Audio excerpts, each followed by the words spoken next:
Pretty Little Liars, the TV show, sometimes deals with disturbing and problematic topics. We provided a list of content warnings in the episode description.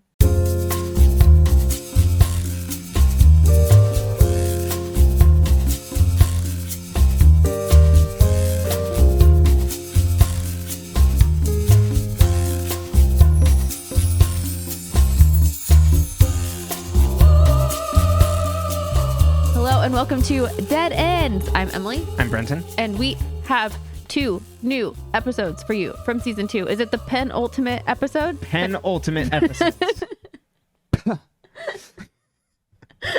I have a degree in English literature. You, comm major. But yeah. Things are happening, including a storm's a brewing at the brew. Exactly. And leaving us on one hell of a ending shot, Jenna. Oh, yeah. She can see. Uh-huh. I think I talked about it. You had asked me earlier, like, what would happen if she saw it. I'm like, it'd be a major mistake if this happens.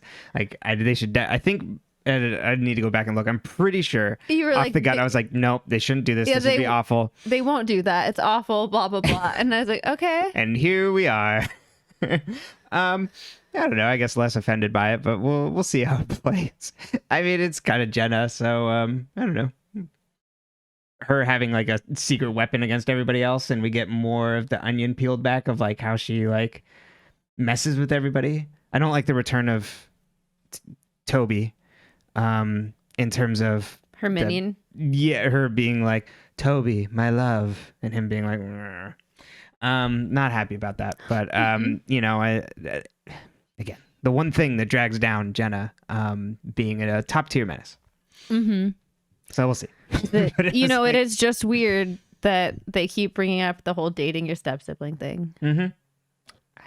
I don't need it. No, it's not for me. Got to say. But we're almost there.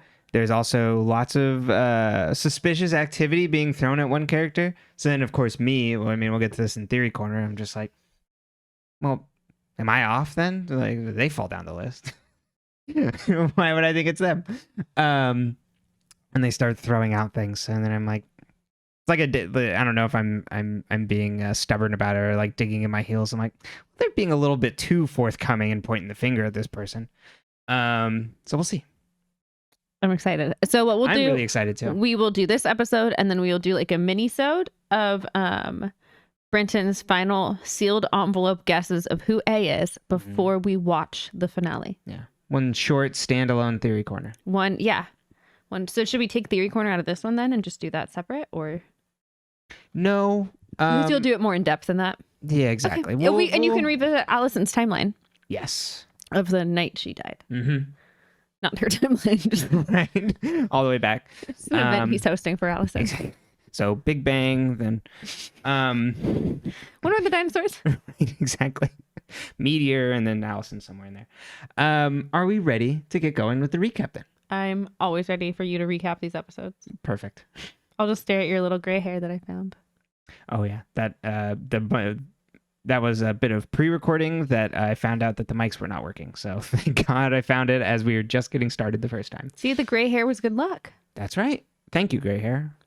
You're welcome, Brenton. Yeah. In gray hair, I'm going to jump into the recap if you don't mind. Okay. Episode 45, season 2, episode 23. I know you like that also, gray hair. Am I the gray hair now? Share similar qualities. Eye of the Beholder. We're aging you. Right.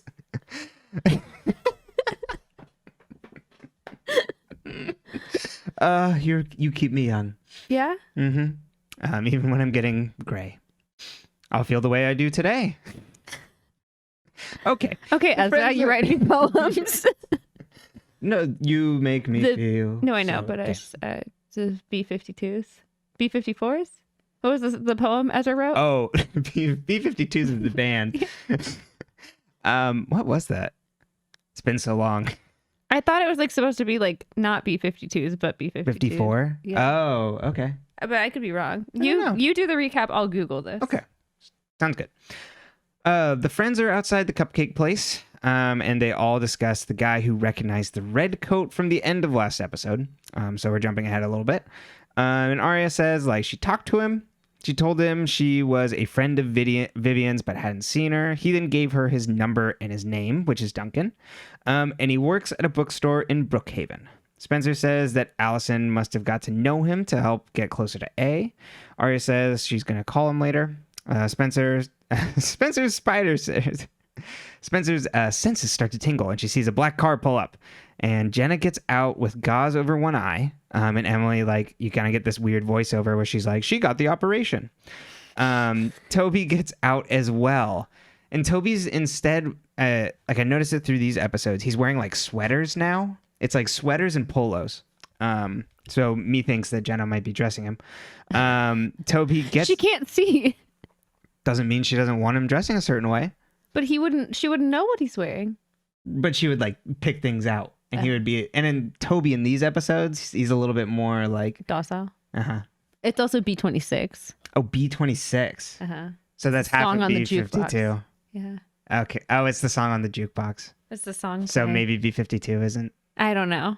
Who's to say? Doesn't matter. Okay. Rock Lobster. And Toby also gets out of the car as well and walks with her and then stares flatly at Spencer as Spencer kind of looks longingly. The two walk inside a store and Spencer looks sad. Ashley and Spencer. Yeah, seriously. Well, yes, poor Spencer. He didn't have... Yeah. Ashley and Hannah... She's just confused. Ashley and Hannah argue about Ashley not getting Hannah a new phone. Hannah asks what happens if there's an emergency, and Ashley says, well, Emily would let her use your phone. You don't know what your daughter gets up to. She's going to need a phone. Ashley doesn't budge, and when Hannah would like to talk about like what's going on, like Ashley doesn't budge, and when Hannah would like to talk about like what's going on so she can get a new phone, but then leaves.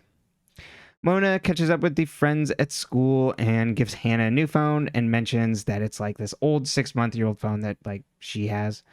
Hannah calls her a lifesaver, and Mona says, what's the point in doing something nice for someone if it doesn't make you look good, and walks away as the rest of the friends eye her weirdly. Aria mentions she's going to meet Duncan after school in the courtyard. The friends all then go to class as Emily opens up her locker.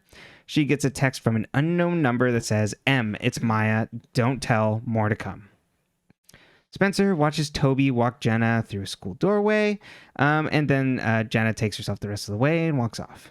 Spencer goes to talk to Toby, and it's just like, oh, you're back. And he's like, yeah, I'm back. So that type of conversation. Toby then mentions that Jenna got the surgery, and like Spencer's like, wait, I just saw gauze over one eye. It's like, yeah, they do it one at a time. Toby says they don't know how the surgery went yet, and they'll be finding out, I think, later that day. Spencer says she was surprised to see them together. Toby says why. Spencer's like, oh, well, no, I'm actually going to tell you.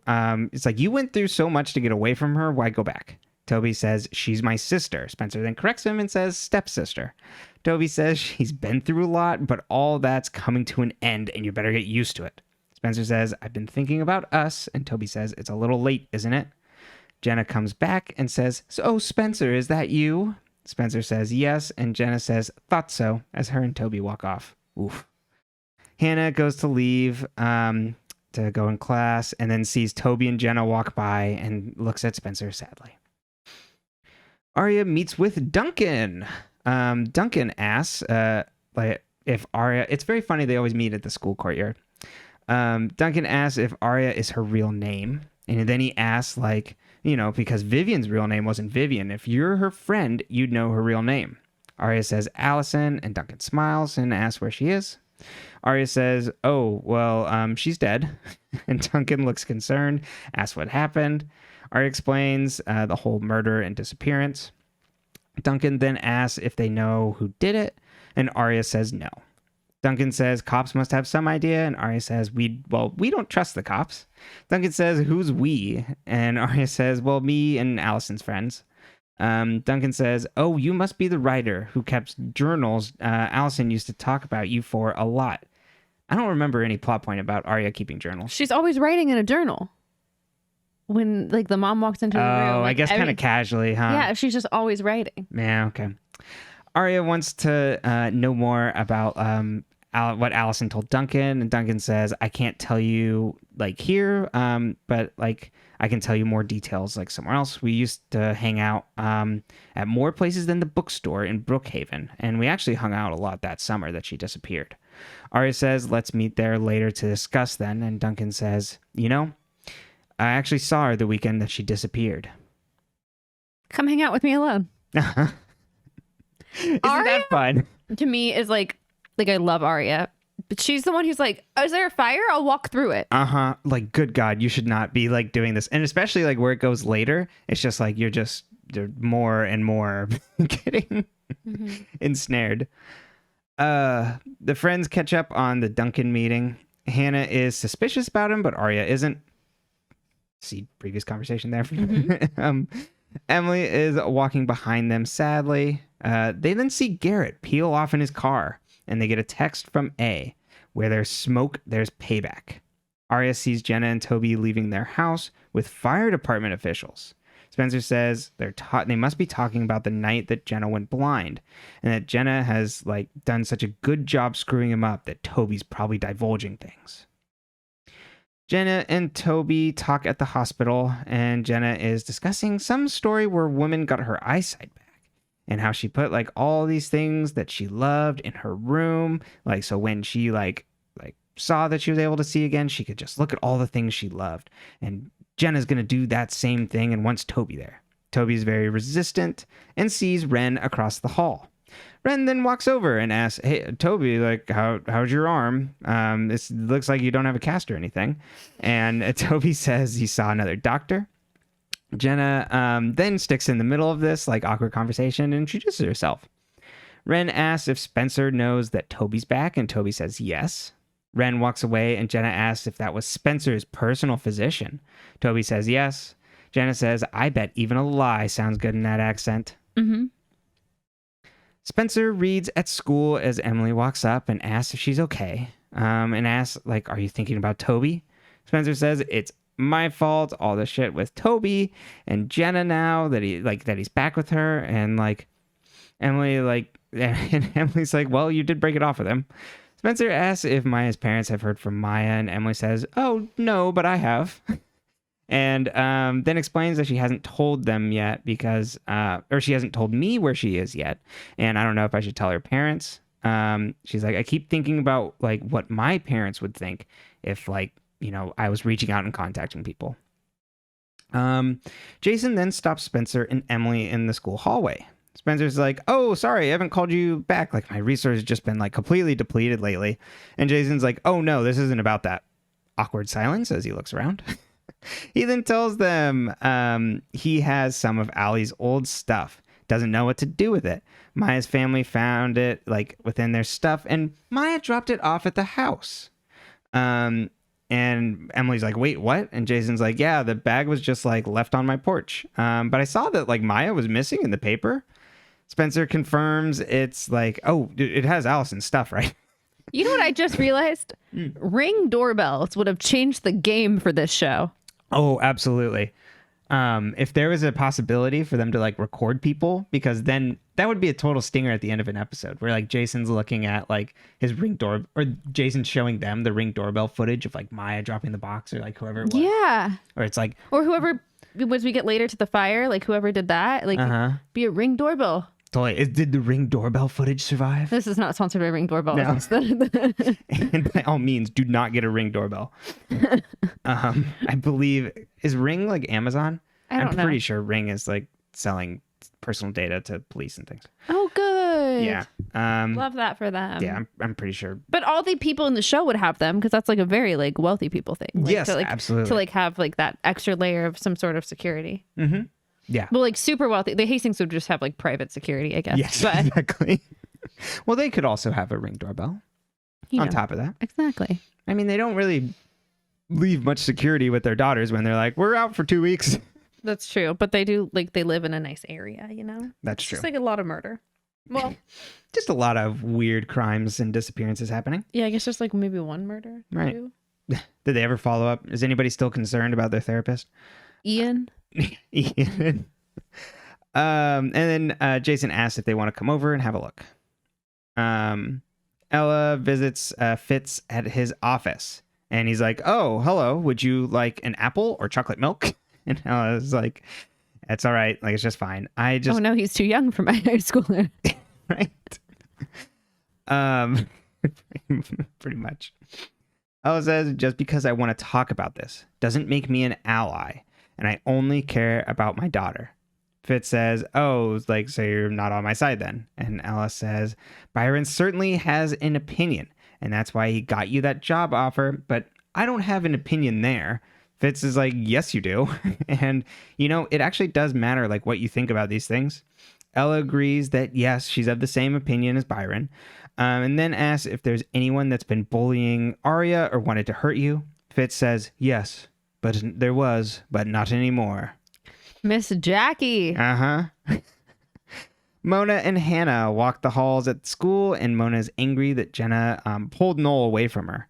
Mona says she's relieved Spencer is away from that house of freaks, and Hannah's like, "Whoa, don't say that." Like, she still, has like feelings for Toby, and Mona says like, "Hey, I'm just sticking up for her. Like, she helped me out when I was feeling sad about Noel." Hannah's like, "Well, she doesn't hate Toby. And if there's like a way we could get him away from Jenna for like 5 minutes." Mona says, "Are we scheming?" And Hannah says, "Yes." Mona then gets on her phone. We then see that she's talking to Toby in like a classroom about his truck and about buying it. And Toby's like, "Are you like sure you want this?" And it's like, "Oh no, it's not for me. It's for my brother." Hannah, Cousin, I think. Oh, cousin or something. Yeah. Okay. Hannah then walks in, and Toby gets mad of just like, "Oh, okay, this is like, I'm being like cornered to like talk here," and goes to leave. Mona then like stops him and then goes like, "He's all yours," and walks away. Hannah's like, "You need to get away from Jenna. You don't know what you're doing." Toby says, "You don't know what or why I'm doing things." Hannah says, "Did you forget what she did to you?" And Toby says, "No. Did you forget what you did to her?" Walks away. Toby, this look is not becoming. I don't love this for you. I do not. You got cuter. We don't know why, what changed in your face.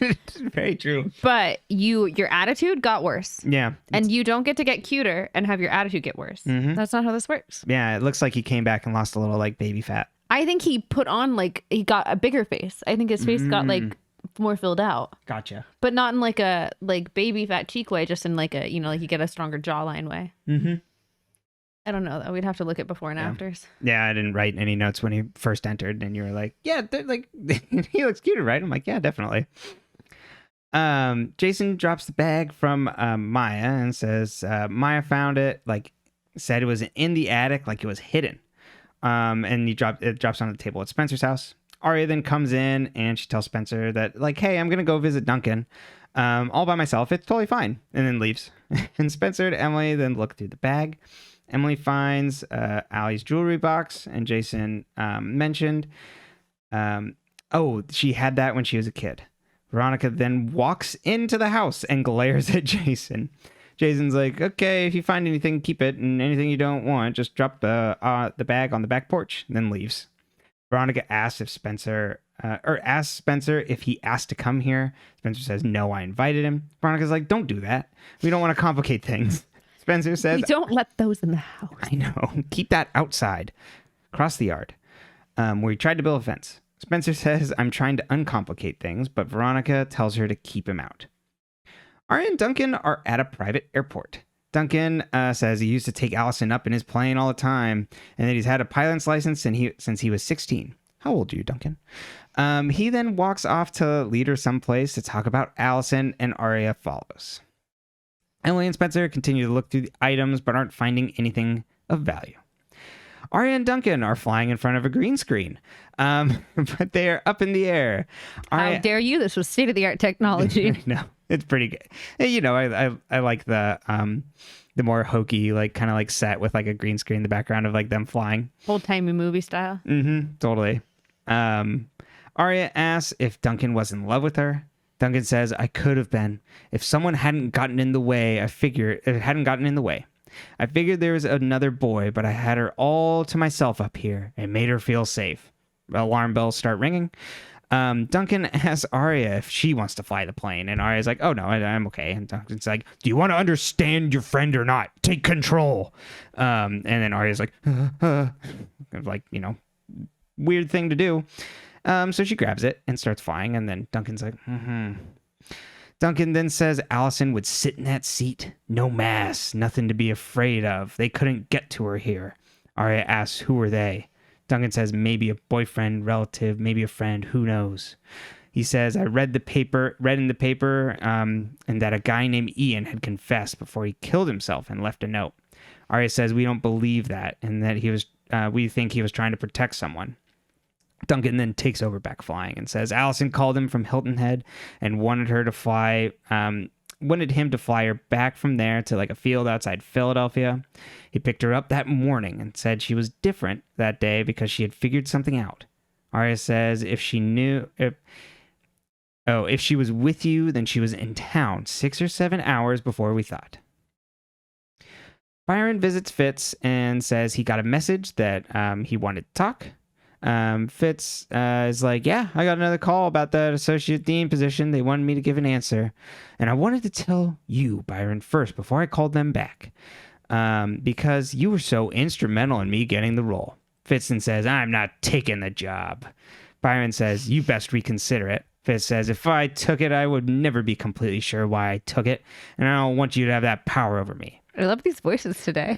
Byron says, where do you get the nerve talking to me like that after all you've done to my... Oh, wait, sorry. It's a Byron voice. Where do you get the nerve talking to me like that after all you've done to my family? Fitz says, you thought I would be someone who would move on, but I'm not. Fitz is hard-boiled. Byron says, we could have solved this easily. I guess ego's going to get in the way then. Fitz asks, whose ego are we talking about? And Byron walks away. Fitz then calls Aria and leaves her a voicemail and tells her he loves her. End scene. Emily gets an email and sees a subject line with Maya from an unknown email. It's supposedly the note says Maya is safe, and it's supposedly from Maya, and Maya says she's safe and not to worry. Yeah, it makes it different connotation. Can Emily not read? Right. Well, that made it sound like someone is just like, Maya's in a safe location. This is from Maya, and first person says she's safe and not to worry. And all these specific things about what she loves about Emily, and wishes she hadn't left. But don't tell my parents. Like, I'll talk to them in the morning, and tells Emily goodbye. Spencer packs back up Alison's things on the table as Veronica walks in, asking, oh, is Jason coming back for that? Spencer says, I'm taking it over. And Veronica's like, don't go in the house. Spencer says that you have to deal with this. And Veronica says, this is how I'm dealing with it. Touche, Spencer. Spencer says, we have to deal with it before it blows up. Veronica says, you think he has this family's best interest at heart? That boy and his family want to blow things up. Spencer says, did Dad mention the blackmail and about Alison blackmailing him and Jason finding money? Veronica says, did you talk to your father about this? And Spencer says yes, and explains that he said he didn't pay the money and hired a detective. Veronica seems like kind of shocked by like this kind of a whole news as well, but then she starts to look sad and says, the detective wasn't your father's idea, it was mine. Hannah talks to Spencer, and Spencer's like, like inside Spencer's house, and Spencer's like, it mentions that she found Hannah hiding in her yard because she was coming back from Jason. When she was coming back from Jason's, dropping off the bag. Hannah says, I was working up the nerve to talk to you about Toby. Hannah mentions, times are tough, and shows a newspaper with Michelle Obama on the front of it, wearing a blouse. And she's like, she had worn that. Like, I can't believe she wore this again. She had already like worn that like a few years ago. Spencer then looks at the paper and is like, wait, this is like from 2009. And then looks at all the other like newspapers that were wrapped in Alison's bag because they threw it in the trash. And they're all from 2009 before she disappeared. They then look at the newspaper clippings and find that there's highlighter all over them. And they go to then assemble the team. Ellen and Byron are fighting. Hey, what's new? And Ella says, I don't know what you thought would happen by strong-arming him. And then she mentions talking to him, and Byron is shocked. Oh, him being Fitz. Ella says, it's possible to communicate without it being threats. Byron says, oh, so he was getting mixed signals from us. And Ella says, our family invented mixed signals. Byron says, it's now out of my hands.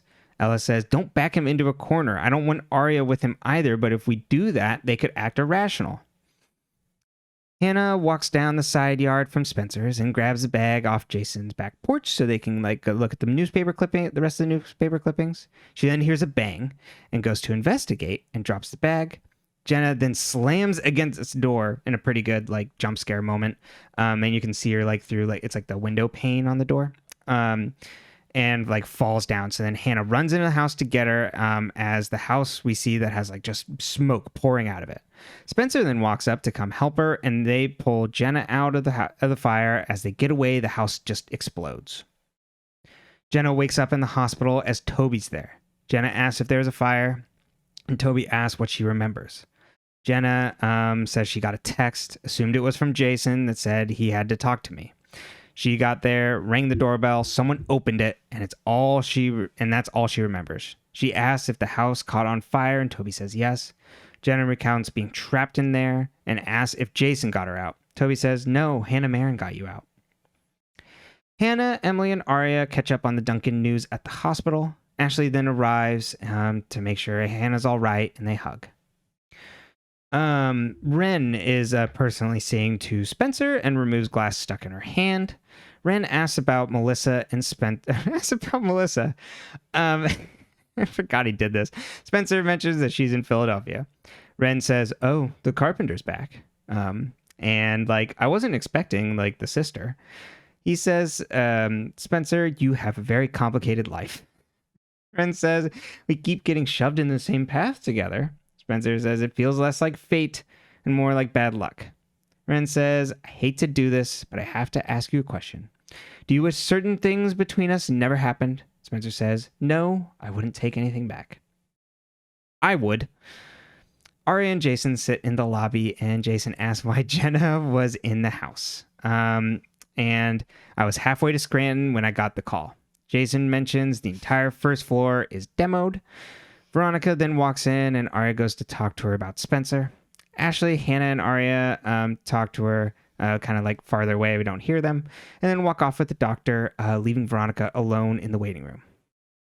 Emily calls Maya's parents and tells them she thinks she's okay and tells them about the email she got.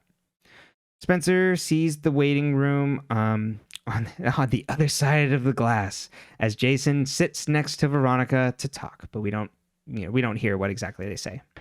Toby then walks up and tells her that Jenna wants to talk to you. She wants to talk to all of you, and then asks if she's all right. And Spencer says, I think so. In Jenna's room, the friends explained Jason wasn't around and that someone set her up. They say you can't blame this on us. And Jenna says, I don't. Toby then asks them to leave, but Jenna stops him and she asks for Hannah. Jenna says, Toby told me you were the one who dragged me out. Hannah says, yes, it was me. Jenna cries and says, why? And Hannah says, you're welcome. The friends dig through the newspaper clippings. They discuss Jenna getting tricked into the house, and Hannah says, it has to be A. And Emily says, she was supposed to die in there, wasn't she? They find a ripped up postcard with a number 1 written on it. Hannah then finds a paper that was from August 2009, not July. It has events listed in it and just kind of upcoming events listed in the newspaper. And there's some events in Rosewood and a concert that is circled on it. Spencer says, is this where she was when we thought she was on the bus? And Aria asks who she planned on meeting. The camera then focuses on the jewelry box as it plays a song and the ballerina on the top spins. We then get a POV shot outside of Jason's burnt house as a gloved hand sets a police badge on the ground outside the porch. The end. Okay, let's talk about your favorite subject. Mona is part of the Liars and Besties. Always the best. She should have been part of the rest of the stuff too. They should have called Mona. Why is Mona not there? Whenever Mona's not on screen, everybody should be asking, where's Mona? I just love because she's so casually selfish pretty much. Mm-hmm. And just says what's on her mind. So it's great because she's very self-serving. So then everybody looks at her what is wrong with you? Where it's you're not supposed to say the quiet part out loud where you're excited about doing something else for someone because then it makes you look good. The inside thoughts are coming out. Mona has no inside thoughts. They're all exterior thoughts and they're all amazing. I love it. So yeah, and I love Mona aiding and abetting Hannah being able to like talk to people. It's like, here, I got you this old phone. Mm-hmm. And Old. which is 6 months old. Yeah, no, it's fantastic. Keep doing this. Love it. Let's talk about Duncan. Yeah. Weird dude. Like I've never met a man named Duncan in a show who was not a weirdo. Listen to the Veronica Mars podcast. He's a weird dude. You go back on this feed, you can feel real weird about Duncan too. Mm-hmm. But he did come around. Then he went back, and then he came around. And we were like, what is happening? Yeah. What a send off though. Mm-hmm. So I get that he's supposed to be off because he's like was doing secretive stuff with Alison. Mm-hmm. He just flies airplanes. Right. Because he's had his pilot's license since he's 16. But we have no details on this man. I mean, Aria is not concerned with the details on this man at all. No, she doesn't ask men about themselves. That's why she ended up making out with her teacher. Right. In his class. And you know what? That's fair, Aria. Not but no. It's not her fault. But also, like, why? Don't ask them details. It's not helpful. But in this instance maybe you want to learn a little about this man. And then he's just like, yeah, you coming with? But like no, I'm not getting in a plane with you, stranger. I know. It's like wild. And especially where he's like yelling at her to like take control of like the plane. It's just like, you should have never gotten in there with this guy. I do like that there's this very protective man that we didn't know about that was like Vivian Darkbloom's other half as far as he knows. Mm-hmm. Is a fun wrinkle. There's this whole other life that Alison was leading. Mm-hmm. And he knew about both. Yes. And like, obviously he didn't know about everything. And that's why I like think of it like, but as, he knew like, about the friends. Right. But like Alison also wasn't telling him like what exactly the problems were bothering her. Mm-hmm. Or he could be lying. But, if you hear some knocking, I think people are hammering next door. We should pause because he's going to bark. Okay. And like, so oh my God, it's starting up again. Uh-huh. All right, I'll finish my piece on Duncan.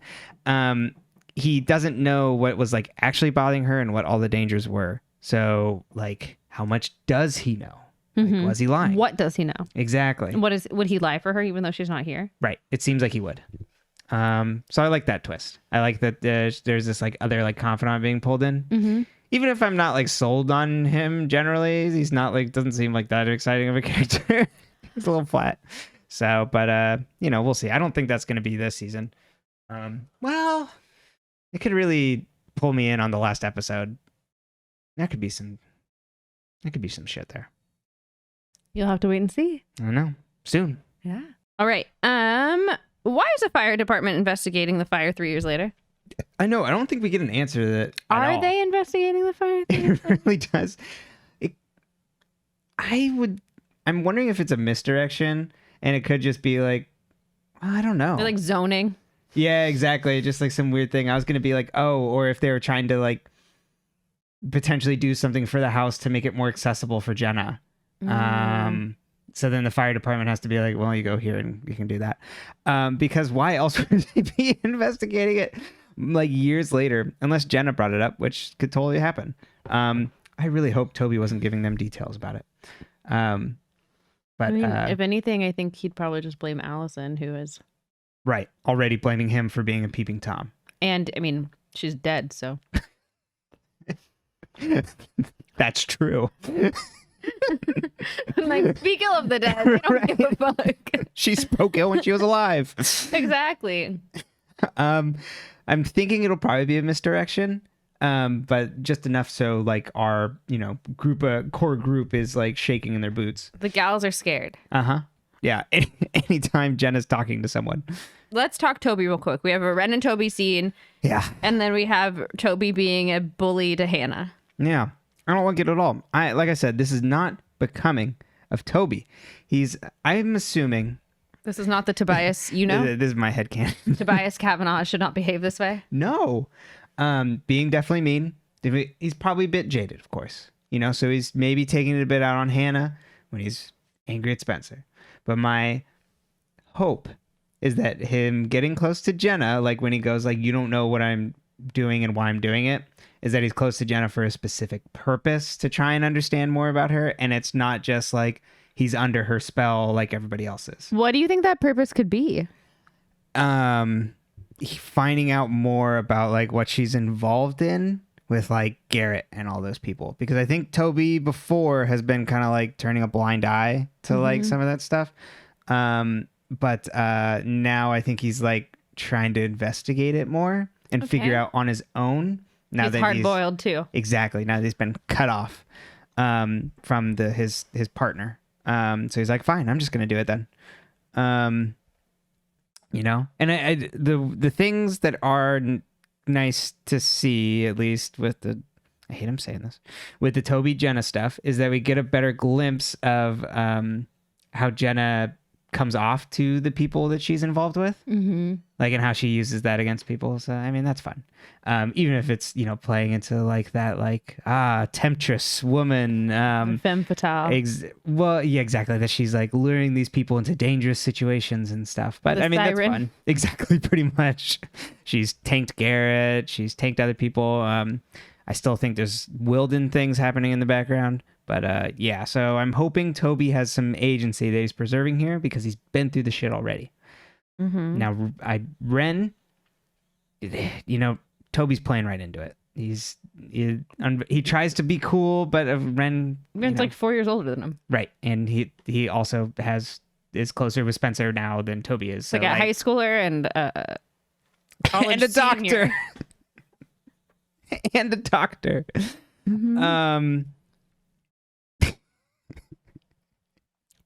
Okay, but you know, these things that just crystallize. But imagine yourself as like a teenager, and you're like, he's cute, and you're like, he's a doctor. And you're like, yeah, I get it. I told you this off mic the other day.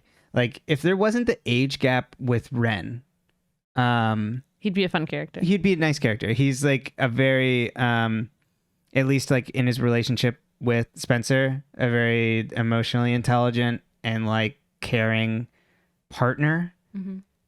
But he's also a doctor dating a teenager, so there's this big impediment.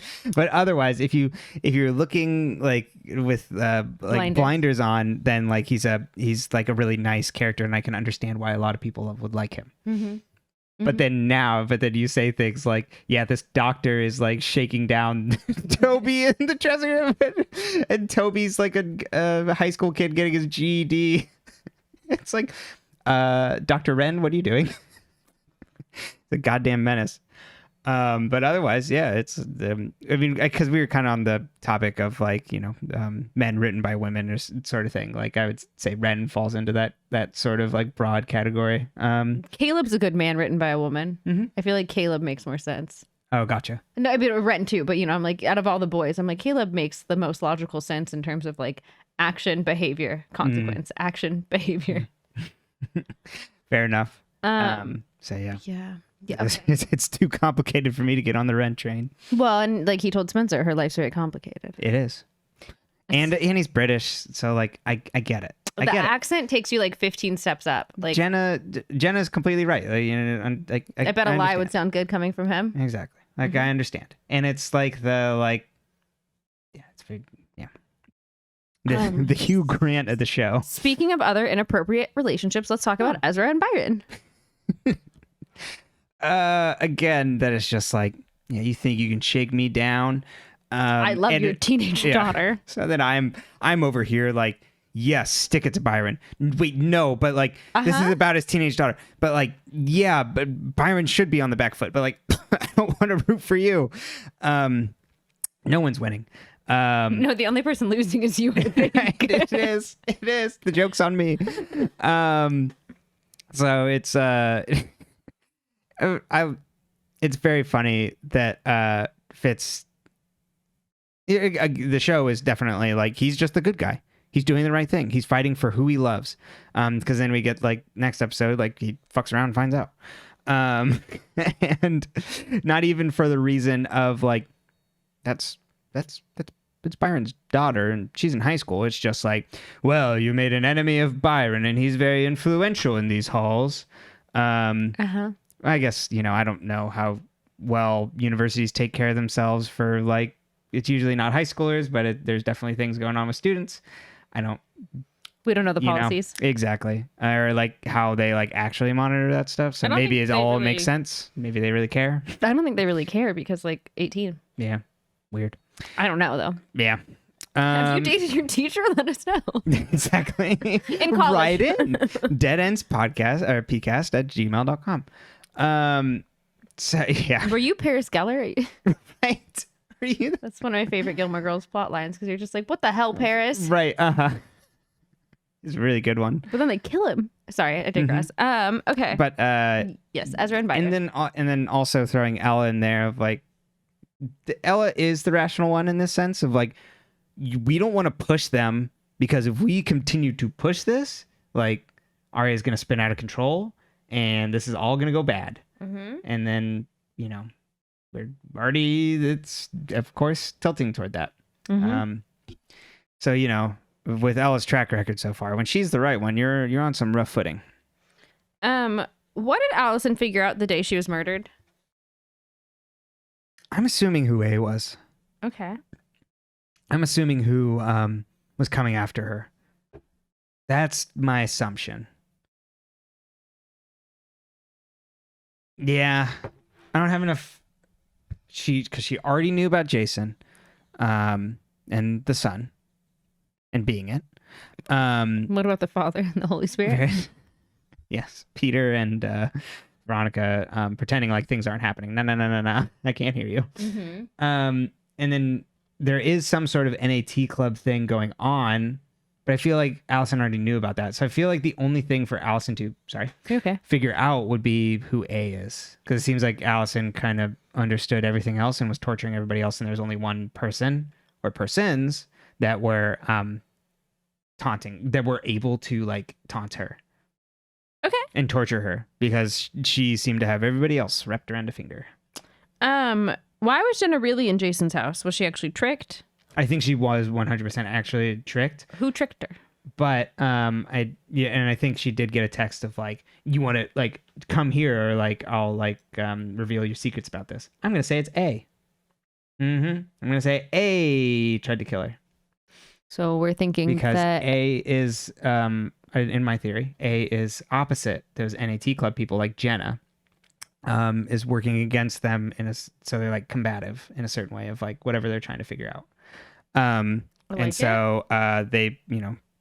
ran up against each other and A decided to try and kill her while also destroying Jason's house.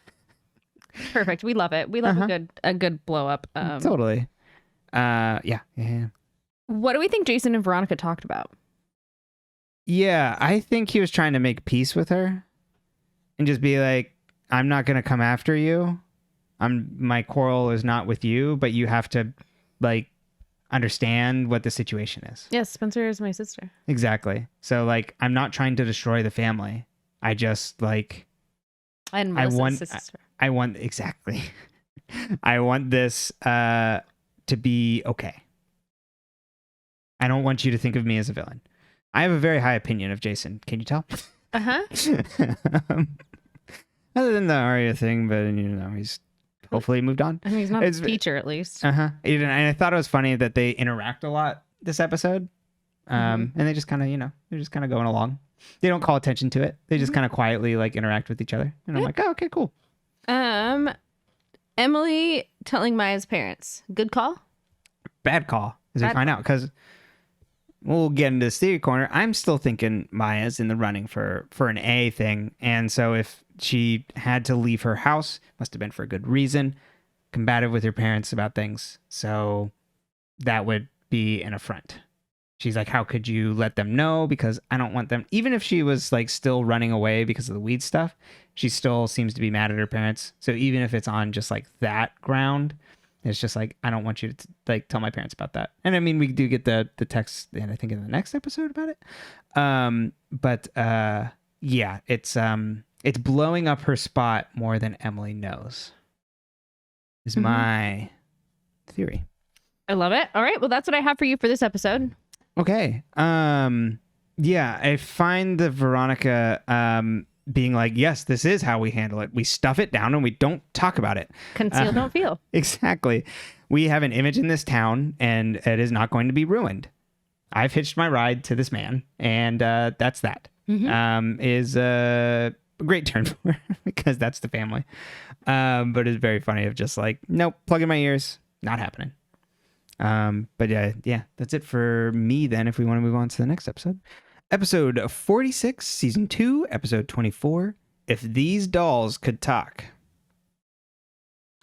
Open on Spencer's living room, and Spencer sleeping on the couch. We see pill bottles on the coffee table. Spencer wakes up and sees Alison there, who tells her not to scream. Allie needs something from the bag that Jason brought over and says she must be mad that she didn't tell... Oh, sorry. And says Spencer must be mad that she didn't tell her about Jason, and that they were we were practically sisters. She then goes and grabs a painkiller from one of the bottles and leaves the cap open. Spencer mentions Duncan to her, and Allie says he talked too much. Alison says, glad you're still going after this. You've got the bag, so make sure you don't miss all the info in there. She then tells Spencer she missed her and that determined look you get when you have to win the game. But this isn't Yahtzee. It's seriously messed up stuff. But here's the good news, you're getting warmer. Spencer then hears a noise upstairs, and the camera cuts down as we see her hand pull the bag under the couch, and then her hand hang there as the light fades, and we can see that the night fades into day, and we can see she's waking up in the morning as Melissa comes downstairs asking for her. Melissa's like, it's freezing down here, and it's like, was the door open all night? And goes and closes it. And then Spencer looks over and sees that the pill bottle is still open. Spencer talks to Emily, and Emily says, you're overthinking this. It also mentions she's taking 2 different kinds of medication.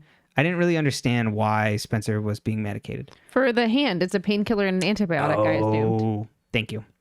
I had forgotten she'd got the glass in her hand. Do you remember when you cut your hand open? Didn't they give you drugs? No. They drugged you. They injected you with drugs in your hand, but I guess they weren't worried about it getting infected, huh? Yeah. So maybe mine was less severe than Spencer's. It wasn't an explosion fire glass. Nope. Cut it open on a can of beans.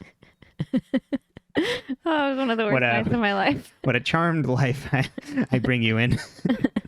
I love going to the ER. Spencer says, you don't believe me. And Emily says, I saw her too when I got trapped in the barn, remember? Alison is holding our brains hostage, and we just won't be able to sleep until we find out who did this. Emily again gets out of the car and walks away and gets text from Maya that says, thanks for telling my parents. Thought I could trust you. Whose side are you on, Emily? At the Marins, Ashley asks if Hannah's learned anything about the De Laurentiis' house catching fire, and Hannah says no. Hannah's purse then rings, and Ashley grabs it and picks it up to Caleb, who's like, hey, Hannah? It's like, no, this is Ashley. How are you calling her on a phone she doesn't have? Hannah then says she needs the phone because Mona needs her 24/7. She needs me for support. Ashley says hey, you have to tell me what's going on, and Hannah clams up. Ashley says there's no room for secrets in this house. Mona then barges in and picks up Hannah, and Ashley tells Mona no more phones. Fitz is in his office as Aria comes in with coffee. But gives the phone back to Mona. Yes. It's just, yeah. So. An empty gesture, I guess. Okay, I won't give this back to her. Hannah? Aria comes in with coffee.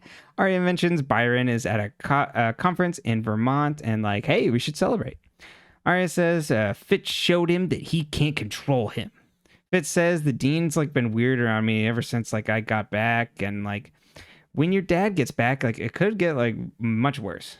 Aria says he's not that powerful and kisses Fitz. Mark your words. Jenna sits in front of the mirror and goes to peel off the gauze. Toby comes over and says, you shouldn't do this and wait until after school. That's what the doctor said. Jenna says, I can't wait. He asks her if she wants to be alone, and she says, yours is the first face I want to see, Toby. And he didn't run. I know, he really should have. She peels off the gauze as she cries, and Toby comes over and comforts her and says, I'm sorry.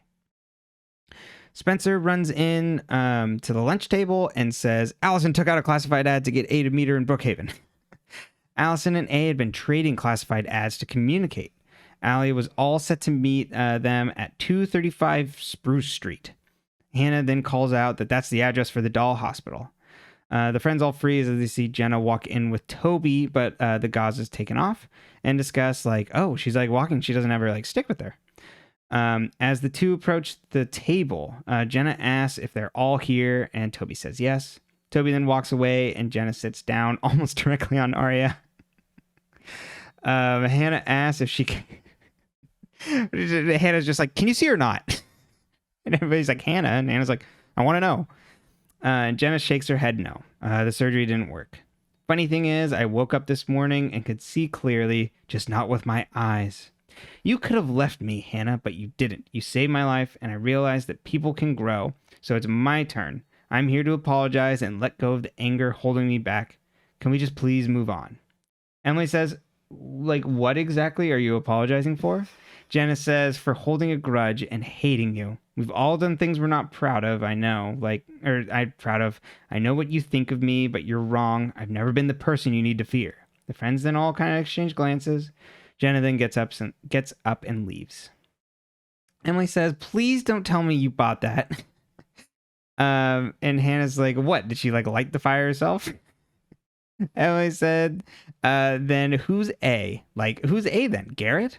Hannah says, Melissa.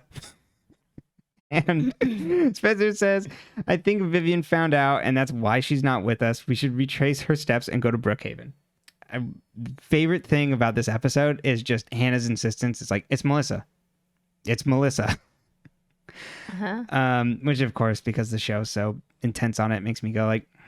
Well, but only Hannah's intense on it, really. Right. Mm-hmm. Mona runs up to Hannah and shows her a text from A. Break up Hannah and her hottie, or you go back to being a junior high naughty. Don't test me.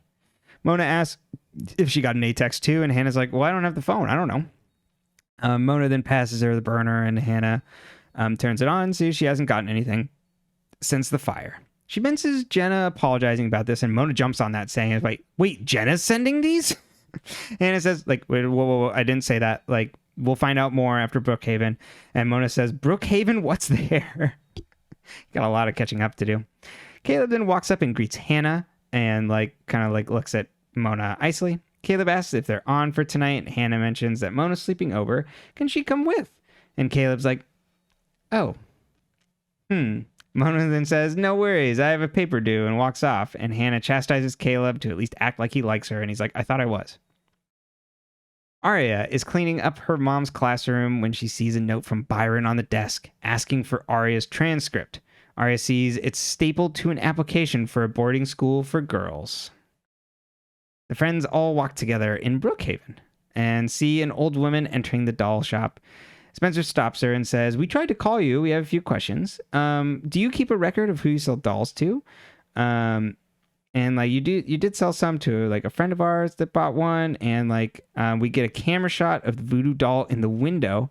The camera then pans down and we see a small child's head looking out from amongst the dolls. This child haunts my dreams. It's very creepy child. They did a very good job of casting this creepy child.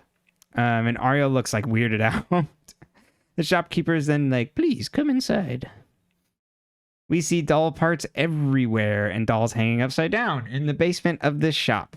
The shopkeeper asks what they were looking for, and they explain that they were looking for the voodoo doll. The small child says, another girl came in looking for that one summer before last. Shopkeeper goes to look through the records, and Hannah asks the kid about the girl that came in.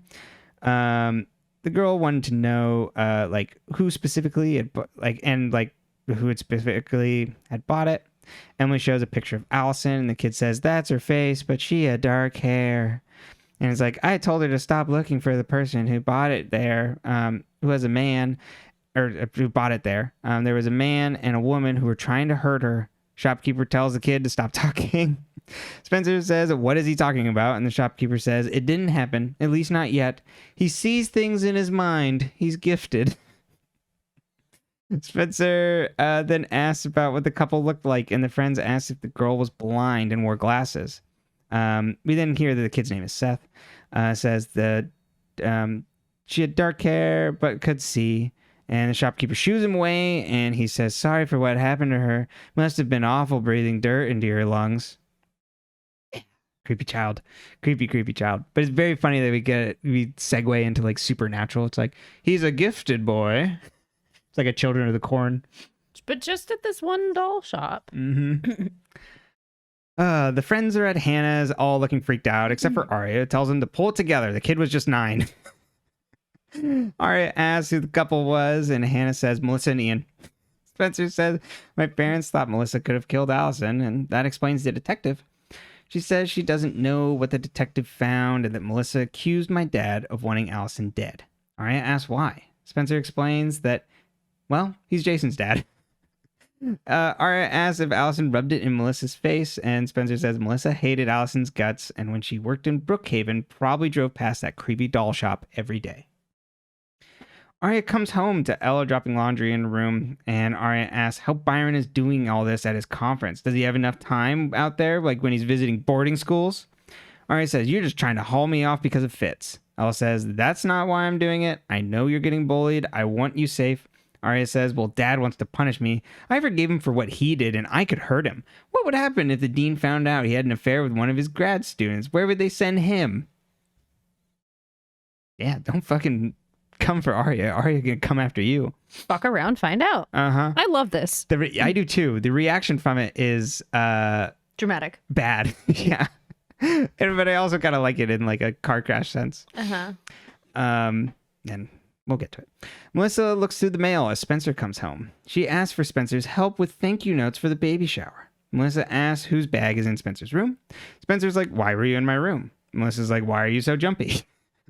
Spencer explains it's Alison's things from Jason. She asks Melissa to, Melissa, explain this, and shows her the video of her barging into the room, Alison's room, when the NAT club was in there, like that Ian video, and shows her the video on the tablet. Melissa asks how she has this. Did you steal this from Ian? Spencer says Mom and Dad suspected you. Melissa says, I was there looking for Ian. Spencer says, why didn't you mention Garrett and Jenna were there then? Melissa says, just because they were there doesn't mean they killed her. Like, half the town wanted her dead. Spencer says she's going to show the police. Melissa says, if you do that, I've seen plenty of videos that make you and your friends look pretty bad. Spencer says, like what? Melissa says, I never asked questions about what I saw, but I'm guessing the police will. And another person, don't fuck with Melissa. Mm-hmm. Apparently, Melissa's been just kind of storing this shit on the side. Collecting Ring doorbell footage. Exactly. Every time you say Ring doorbell footage, I'm just imagining like someone like Bigfoot style on someone's front porch. This blurry photo of a person in a hood. Bigfoot style. It's Nessie. See that there? That's someone. Hannah says Melissa is bluffing, and Spencer is wondering if she's telling the truth. And if there was a camera on that...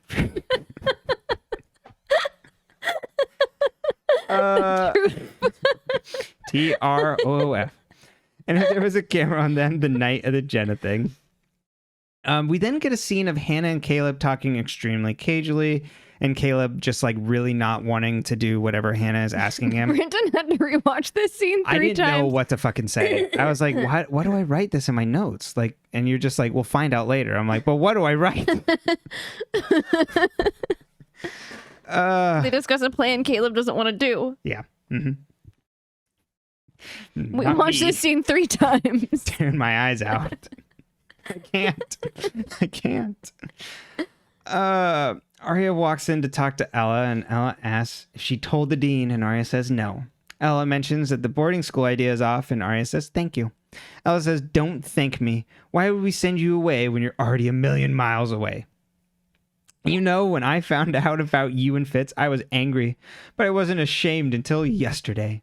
You should have heard the silence on the other side of the phone when I told your father and like that her daughter would turn on him. Sorry, can you imagine her telling him, your daughter threatened to expose your affair? I know.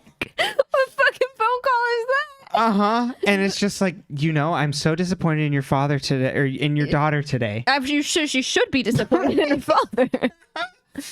Ella would be like, the right response is like, you have every right to be angry. And like, okay, maybe I'll talk to your father. Not like, I'm so disappointed in you that you would go public with like this horrible thing your father did. The man kicked you out of the house. We'll never get over that point. Yeah, he refused to leave. Sniveling You don't worm. get to fuck around and then stay. I know. And then also have this hold where your wife is like going to bat for you. Ella needs to leave his ass. God, Ella's in too deep. She needs to go to therapy and she needs to leave his ass. She does. Go to Mike's therapist. Yeah. Mike seems well adjusted now. Mike's doing great. Over at Teen Wolf. Yeah, exactly. Away from Rosewood. Maybe you should do that too, Emily. Or not Emily. Ella. I was like, why are you sending me away? Oh no. Emily Fields is next to my notes. She's in the next scene. But also Ashley lives down the street. Go live with Ashley. Well, Byron might try to go hit on both of them. Oh God, I forgot about that. The printer or the fax machine. And the power. Byron just spreads his sniveling worm Byron. Oh, good God. All right, moving on. Emily is in a car and watches Melissa walk into a printing store. She sees Mona and Caleb pull up in front, and Caleb looks miserable. Mona tries to talk to him, like make small talk, and Caleb acts icily. She says, I'm not an idiot. I know you don't like me. He says, I don't want to talk about this. But she's like, we have to. We both love Hannah, and that's why we're here. Hannah and I got really tight, like, and then kind of talks about their like past history, about how they got like, after Alison disappeared, they became really fast friends. And after junior high, they both needed extreme makeovers, and we got them. And then like until she found you. Hannah found this great guy, and I was serial dating the lacrosse team, so I was jealous. We then see Melissa leave the print shop with boxes. Emily texts Mona showtime. Mona then leans over on Caleb's shoulder, and he's just like, oh boy. Like, and they're like kind of like really like awkwardly embracing each other. They then kiss, and Caleb pulls away. Mona says, don't stop. We're doing this for Hannah.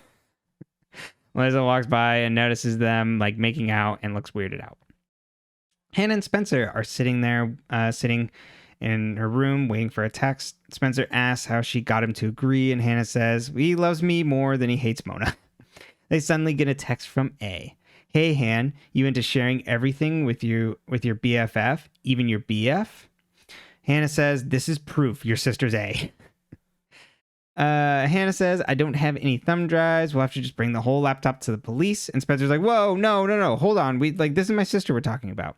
Emily then runs in the front door saying Caleb doesn't know why we were not like just trapping like Jenna, like because to Caleb, that's the like enemy.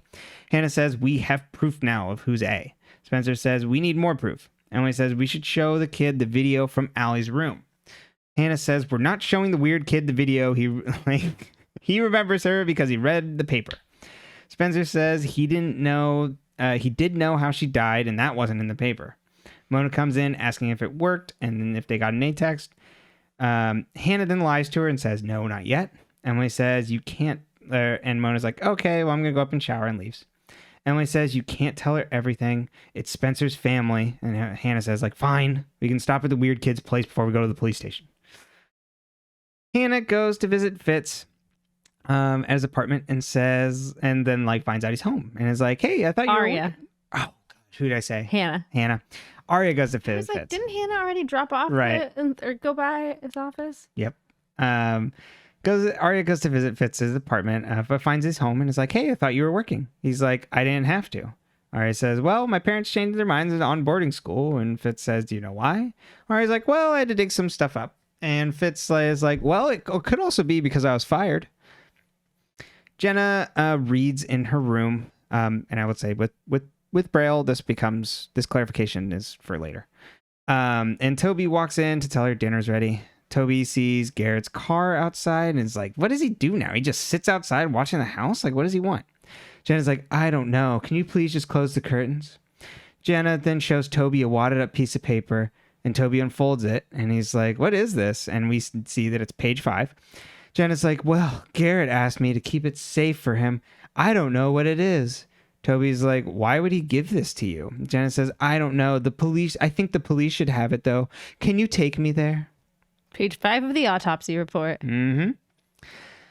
Hannah, Emily, and Spencer are outside the doll shop, and they see that it's unlocked. And they're like, well, time to go inside. But they don't see any lights on, or they don't see anyone inside, but the lights are on. Emily then sees a box of the voodoo dolls and says, I thought she said she didn't sell these here. The lights then go off suddenly. They hear a weird voice recording that just says over and over me, follow me, end up like me. The camera then pans around the dolls on the shelf. And Emily pointed this out, I'd almost missed it. One of the dolls' eyes move. Spencer goes and opens up a cabinet and the recording is coming. Well, a face behind the shelf with a mask on. Mask on, yeah. So it's not a doll. It's kind of like same porcelain. It's a porcelain doll mask. Yeah. But the doll doesn't actually move. Fair. I think that's an important distinction because we're starting to get into some weird territory. Yes, absolutely. The camera then pans around. Yeah. And then Spencer goes over to a cabinet where this recording is coming from, opens it up, and sees like a diorama like display set up with a blonde doll in the middle covered in blood in a like half in a shallow grave that is repeating this over and over. That's saying, follow me, end up like me. They then freak out and all the other dolls start going off and start falling to the floor as the friends run out. Very creepy. Fitz and Aria. Fitz says they supposedly don't offer my class anymore, but they'll just replace me with someone your dad likes. Fitz says you're not going to break up your family over our relationship. Says he'll probably just head back home and start making cold calls places. He says that he can't teach high school or college in this town. What's left? A cover of Wicked Games then starts to play. Aria says, wherever you end up, they're lucky to have you. Fitz says, do you have any idea how much I love you? And they make out and start undressing. The other salacious. I know. The other three friends pack up the bag to give the police the things. Spencer says, hopefully there's something in here that the police can use. That Alison said there was, that the police can use. Alison said there was. Hannah's just like, wait, what do you mean? And Emily says, oh, it's like in a dream, like that, like Spencer had. And Hannah asks, why am I just hearing about this now? They hear a noise downstairs. We then cut to Melissa and Garrett entering the kitchen. He's helping her carrying things inside, and they kiss. Garrett hears a noise and asks if someone's there. And Melissa's like, oh, no one's here. He then asks her something, and Melissa says, it's all right. I've been scaring my sister since she was little. There's no way she's turning in that video. They then hear a creak upstairs and are going to investigate it when Melissa sees cops outside her door. She lets them in, and they arrest Garrett for the murder of Alison. Jenna sits in her room, cleaning off her makeup, and a fly buzzes onto her mirror. She then smacks it with a paper, and she looks at her eyes in the mirror and smiles. The shopkeeper cleans up her shop. This is our POV shot for the end of the episode. The shopkeeper cleans up the shop and says, this is more than I bargained for. The gloved hand then hands her an envelope with money, and the gloved hand then hands the creepy kid a lollipop. The end. Okay. Is this Allie real, or is she a dream? This is a dream. Dream? I 100% think dream, especially because of how they focus on Spencer's hand and it just stays there. Okay. I don't think Spencer just immediately went back to sleep. I think this is a dream and Spencer's hand was there. Okay. Yeah. So I think all these visitations from Allie are all dreams. I do think I do buy into Emily being like, she has a hold on our brains. We're really thinking about her, so it makes a lot of sense that she would pop up in our dreams like this, especially around things that we're doing and solving and all this stuff, and maybe we're putting together a few things. It's like when you have those dreams where it's like, oh, I was just I used to have dreams in college where it's like I was having a conversation with someone, like my roommate, or had a conversation with you in a room when we woke up, and then I wake up. I think that's exactly what this is. Okay.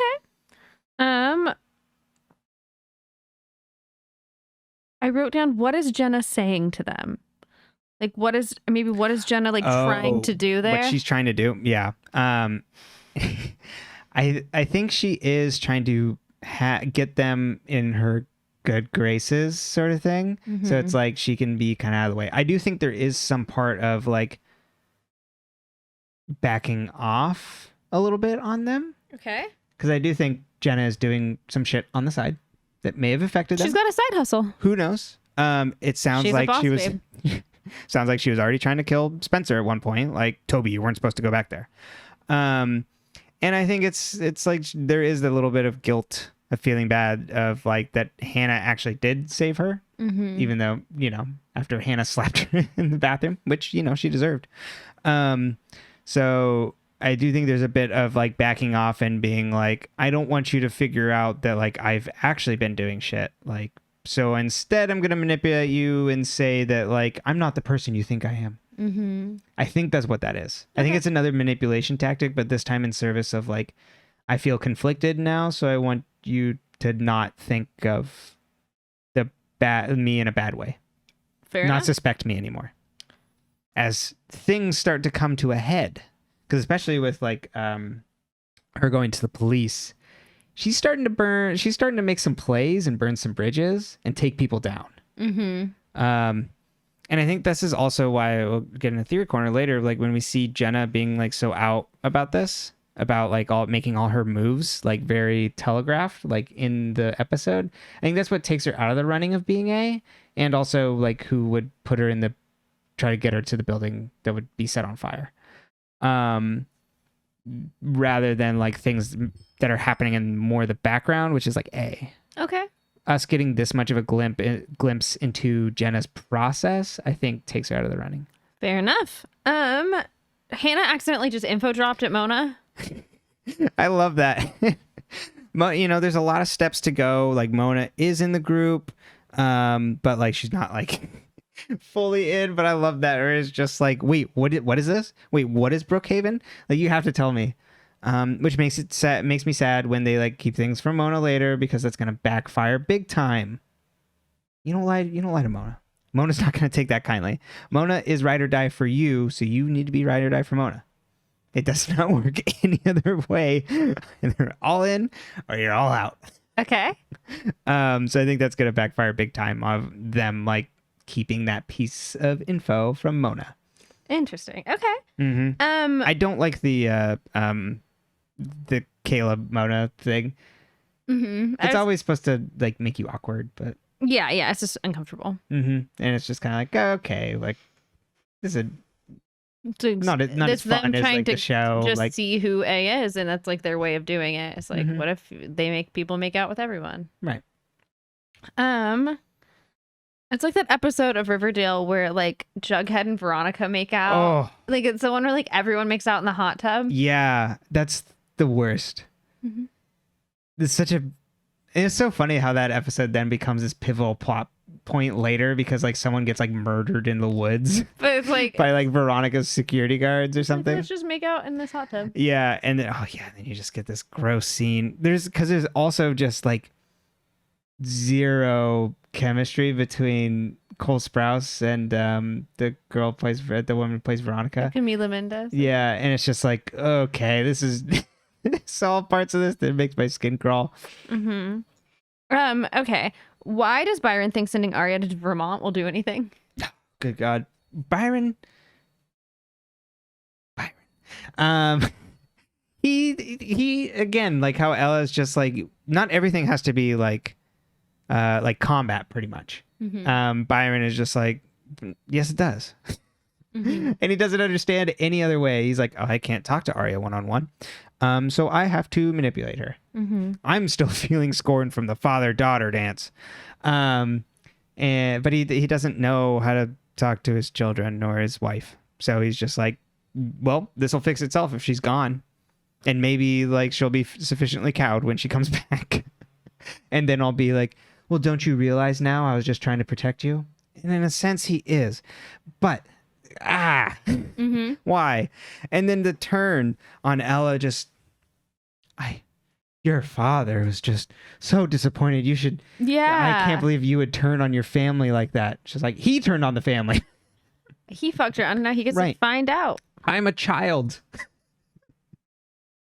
And I understand that, like, you don't understand. They can't treat her like a child and an adult. They have to pick a lane. Yep. And it makes sense. Like, yeah, she's you're backing to her corner, so she's lashing out. And that's pretty chunky information there. You know, oh, you're gonna And also on the other side, it's like, you're going to come after my boyfriend for inappropriate behavior? What about my dad? Yeah. Where do you think I learned it from? I was going to say the opposite. Where do you think he learned it from? Oh, good God. Okay. Academia in this show. I mean, isn't it like that in real life? I guess so. I don't know. Yeah. I was But, raised by yeah. teachers, and I'm like, it's scandalous. Who's the child at the doll store? Like, whose child is that? Why does this child know everything? And is he clairvoyant, or does he just know things? Is he lying? What's going on with him? I think he knows all these things because it's obviously connected to A. Because A has them wrapped around some sort of finger here. So was he lying for A? No, well, the child isn't really lying. I know, but like, does A want him to give that information, or is he? I think the shopkeeper is his grandma, and probably lives with his grandma. The kid is not clairvoyant. The kid's just kind of weird. Fair enough. It's a little creepy. And the What do you mean? He's only got dolls for friends. Yes, and I hide behind the shelves. What, you think that was him behind the shelves? Yes. And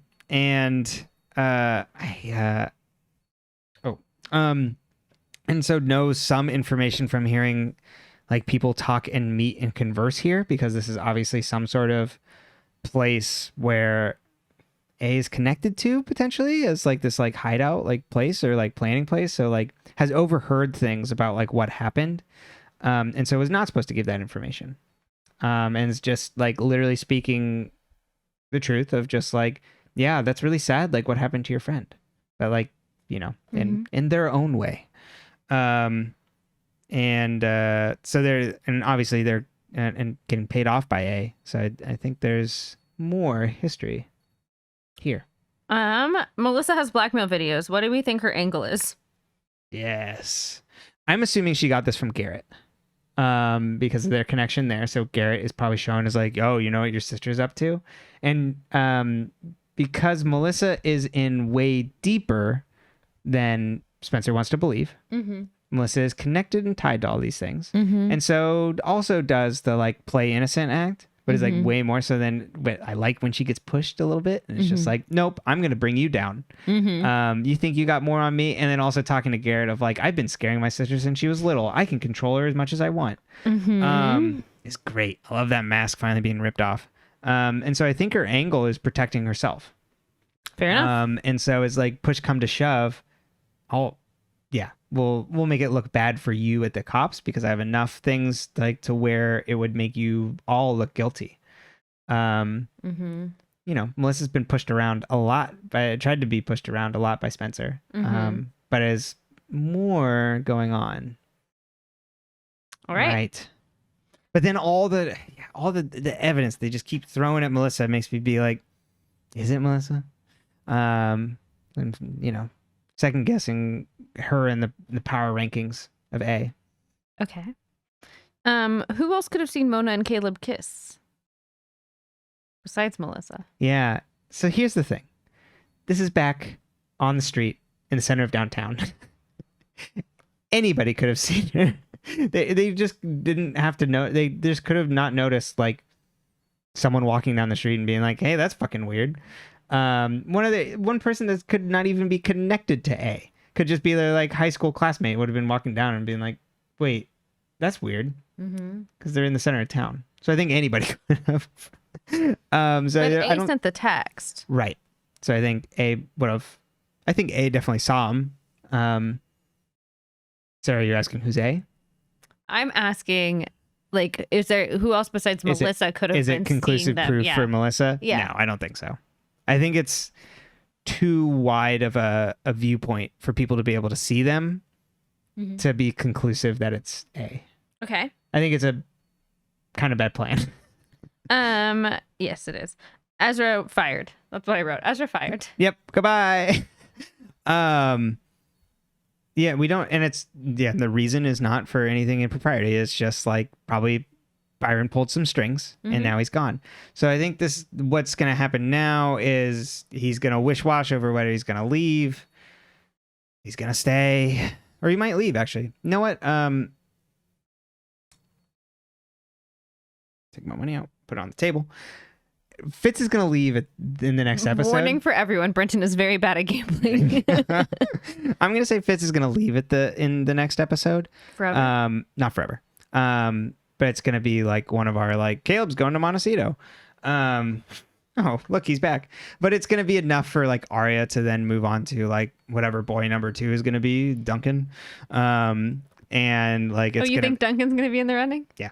I think that's at least a likely story, or we're gonna get a new boy season 3. I feel like Aria always has like the most love interests. It seems like it so far. So okay, let's count them off.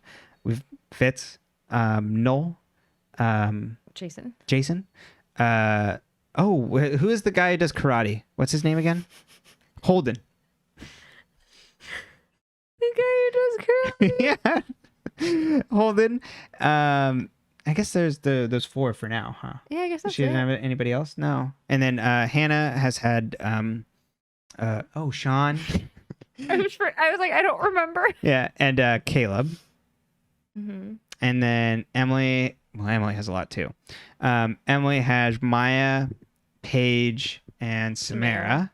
And then Spencer. But like dating 3 people in a year in high school is not that. No. I'm not saying like out of the. I'm just like counting raw numbers between them and who's in the lead at the moment. Spencer had Alex. Oh, Alex. I loved Alex. Alex, yeah. I hope he got a better job, and that's why he was gone. Yeah, totally. And Toby and Ren. And Ian. And Ian. Did we count I forgot. Ian? Yeah, we should probably count Ian. Then we put Alison on Emily's list. Oh yeah. All right. So Aria's about tied with everybody. Yeah, Hannah's the least scandalous. Yep. Mm-hmm. But yeah, I think there's going to be some other love interest that'll pop in. But it will be another face-off with Aria and her family, and there will be some irreconcilable differences where Aria will probably maybe move out of the house for a little while. Or maybe make the plan to move out, and then Fitz is already gone. Ooh, okay. Jenna turning on Garrett.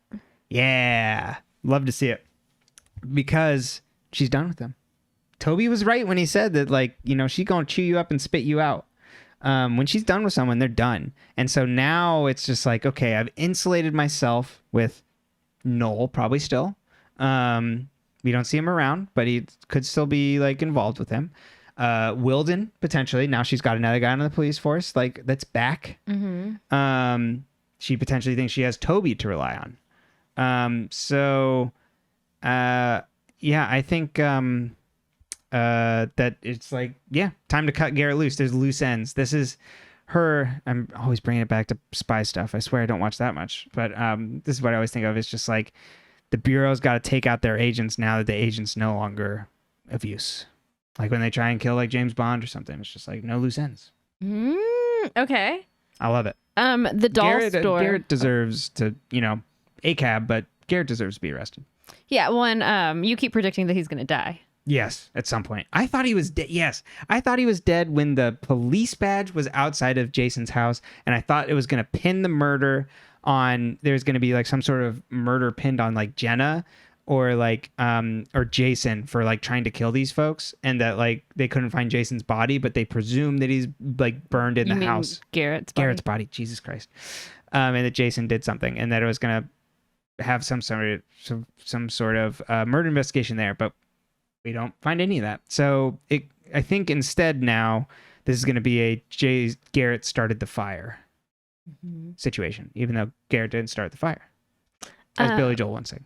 The creepy doll store and that final scene thing. It's pretty creepy. I do think that like display of the doll half in a like shallow grave is very effective. It's impactful. It is.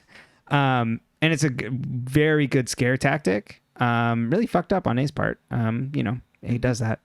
And I find dolls terrifying, especially old porcelain dolls like that. So, you know, tick, tick, tick. The show's really going after it, and I don't like dolls. It's scary. My final thing to bring up to you before we go into Theory Corner. Jenna can see. Jenna can see. Out of one eye, at least. Right, exactly. Right, because she hasn't had surgery on the other one. Yeah. Some weird things happening around like disability here, but like having Jenna keeping a secret to like where she's like gonna use it to get one over on people because they think she can't see. I'm weirdly okay with it. It's fun. She's a bad character in terms of, evil, quote unquote, chaotic character. Not like, and a messy character in terms of characterization. But I think, that's a good time. I like Jenna being a schemer and keeping secrets. A menace. A menace indeed. Speaking of menaces, you ready to take us to your theory corner? I am. So let us step into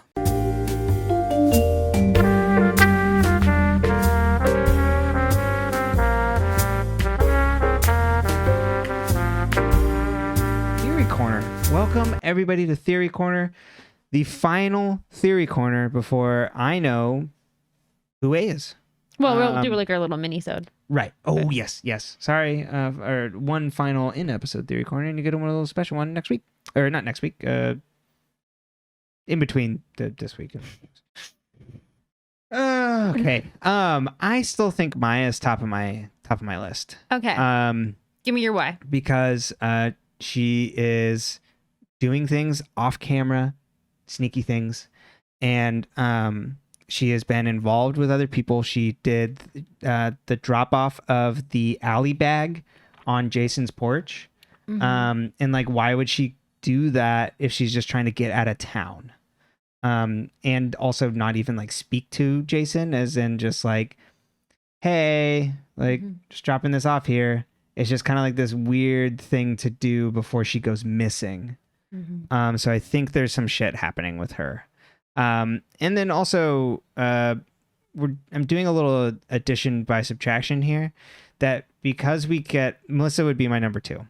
We get a ton of shit of like Melissa is up to nefarious shit. Like I said, her mask kind of slipping here of like, I've seen videos. So like, I feel like you can also take that as like, she has been holding on to these, taking these, using them against the friends. But I think because they're spelling it out so much that like, that's where I go like, I don't know. They're giving me a lot of information here about this person as like, and I think that raises that like red herring side to me. Although I don't think if it does end up being Melissa, I'll be disappointed, I should say. Yeah. It's a good arc. Totally. And I think Melissa's lack of involvement in this season is a bummer because it's been good this past ones. It's really like energized the show of like what the hell is going on with her. And then also just the Hastings being the biggest mess of a family. Well, the Montgomerys actually. Apologize there.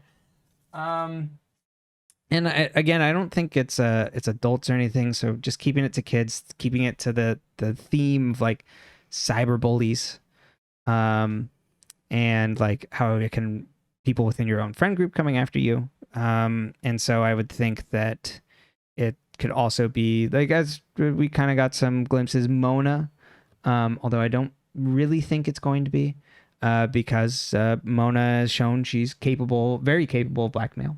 And there's not a lot of love lost between her and the friends kind of before being ushered into the group. There's like some outs there. So, but I think still the top one is Maya.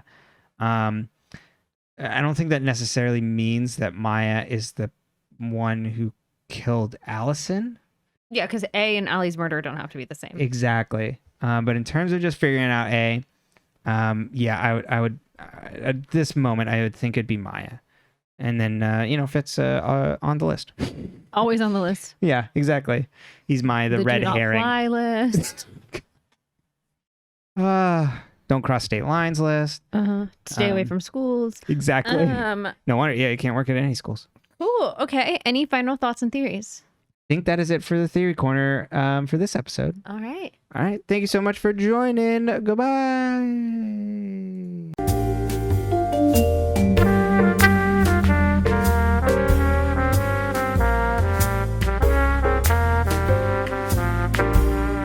All right. Any final thoughts?